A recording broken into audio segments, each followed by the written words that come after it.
Today, we are pulling back the digital curtain to look at the very real, very physical world that powers our online lives. We all think of the cloud as this weightless, invisible thing. But as we're about to find out, it has a surprising and pretty heavy physical cost. So let me ask you a question.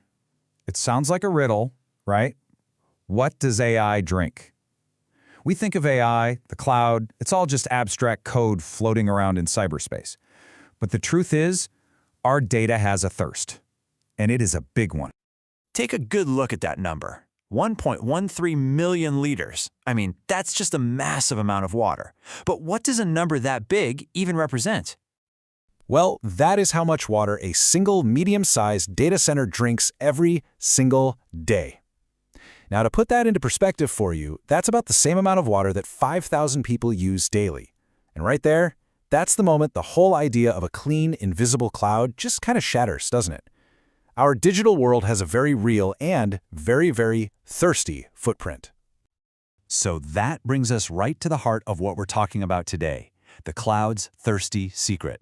See, it's not magic, it's infrastructure. And it's massive, resource-hungry infrastructure at that. Think about it. Every single time you ask an AI a question, or you save a photo, or stream a video, you are literally firing up rows and rows of powerful, heat-generating servers in a giant building somewhere. And to keep all those servers from, melting, data centers use these huge cooling systems. The most common method? Well, it just happens to consume enormous quantities of water. And look, this isn't just some abstract problem. Let's dig into a really powerful real-world example where the digital and the physical worlds are absolutely on a collision course. Let's talk about a project called Wonder Valley. Okay, so up in Alberta, Canada, there's this massive $70 billion project on the table, and it's backed by none other than Kevin O'Leary. Yep, Mr. Wonderful from Shark Tank himself. It's planned for an industrial area, but as you're about to see, the sheer scale of this proposal, it's unlike anything the world has ever seen. This slide right here really just puts the ambition into perspective.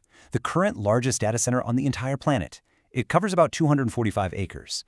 Wonder Valley? They're proposing over 8,000 acres. That is more than 32 times bigger. It's just mind-boggling. And here is the central conflict. This water-guzzling mega project is being planned for a region that has been stuck in a state of drought for years. The local government even declared an agricultural disaster because of the water shortages. So the question is obvious, right? How can a project this thirsty even be considered in a place that's already running dry?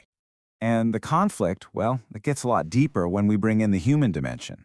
Chief Sheldon Sunshine of the Sturgeon Lake Cree Nation said he first learned about this $70 billion project, on his nation's traditional territory, by the way, from a press release. This complete lack of consultation just raises some really serious human rights questions right from the get-go. You see, this story in Alberta isn't just some local issue. It really shines a spotlight on a much bigger global problem, what we call the accountability gap. This is the key question. Historically, it's been incredibly difficult to hold a parent company, that's the main corporation, say in France, responsible for what its subsidiary, the company it controls, does in a place like Alberta. Because the local laws might be weak, the parent company can just claim it's a totally separate legal entity. And this creates this huge gap where accountability just falls right through the cracks. But there's a legal principle that's gaining a lot of traction to close this gap. It's called extraterritorial jurisdiction. Now, in simple terms, it just means that a country, the home state, can make laws that apply to its company's actions, even when those actions happen way outside its borders. It's basically about taking responsibility for your corporate citizens, no matter where in the world they operate. And this isn't some fringe idea. It has the full backing of the United Nations. The UN's own guiding principles on business and human rights explicitly say that home countries should set clear expectations that their businesses respect human rights everywhere they go.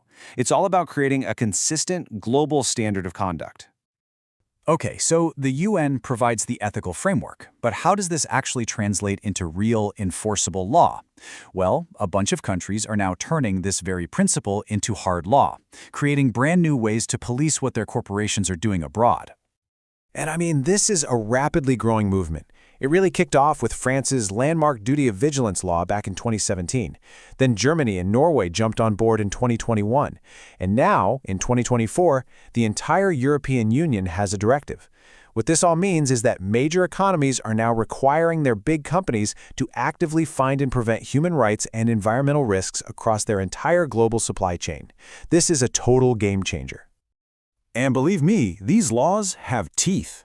Take this case against the French cosmetics giant Yves Rocher. Former employees and unions in Turkey actually used France's duty of vigilance law to sue the parent company, in France, directly. They alleged it failed to protect workers' rights at its Turkish subsidiary. This is exactly the kind of accountability these new laws are designed to create.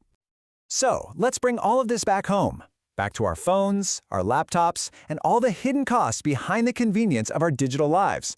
What is the real price of all our data? So, what does this all mean? Well, here are the crucial takeaways. First, the cloud is physical, and its hunger for land, power, and especially water is absolutely immense. Second, as this AI boom just keeps exploding, we're going to see more and more conflicts just like the one brewing in Wonder Valley. And third, a new global legal framework is finally taking shape to make sure that companies can't just outsource their environmental and human rights problems anymore. And that leaves us with this one final question to really think about. As our lives become more and more tangled up with data, it's a question we really can't afford to ignore any longer. What are we truly willing to pay in resources and in rights for this digital world we're building?